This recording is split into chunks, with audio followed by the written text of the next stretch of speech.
Watching yourself on film, that is an excruciating experience. Excruciating, yes. Have you ever seen yourself on a wedding video? It's worse.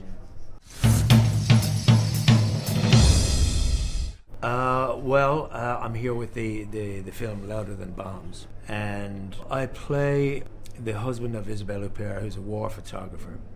She dies in the film, and I am trying to bring up my two sons, and the film is haunted in a way by her presence.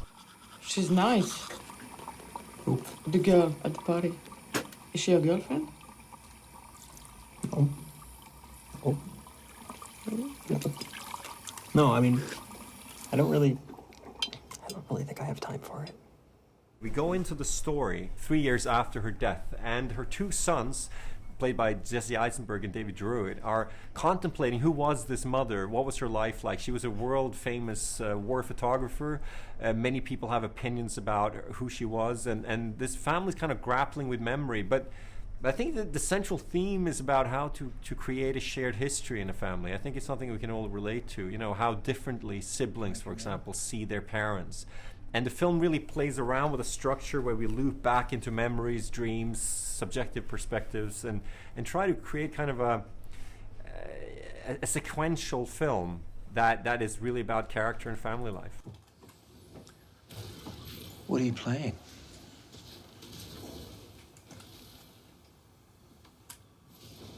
It's very much about relationships between family members, and what it means to be a parent, what it means to be a husband, what it means to be a child, and what it means to be a family.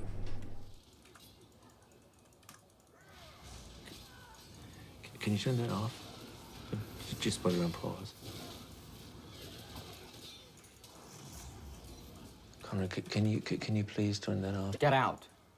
I've tended to make most of the movies that I've done in the independent world, and I've gone back to theatre as well. That's just where I'm comfortable. The thing about like big budget scripts, let's say we're talking about the product and trying to sell it around the world, the problem there is that you tend to work in stereotypes. There's the good guy, there's the bad guy.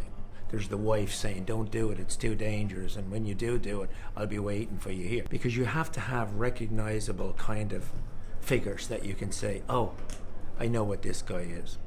And so when you go into the world of independent cinema, not always, but quite a lot, you get more dimensional figures that are more challenging.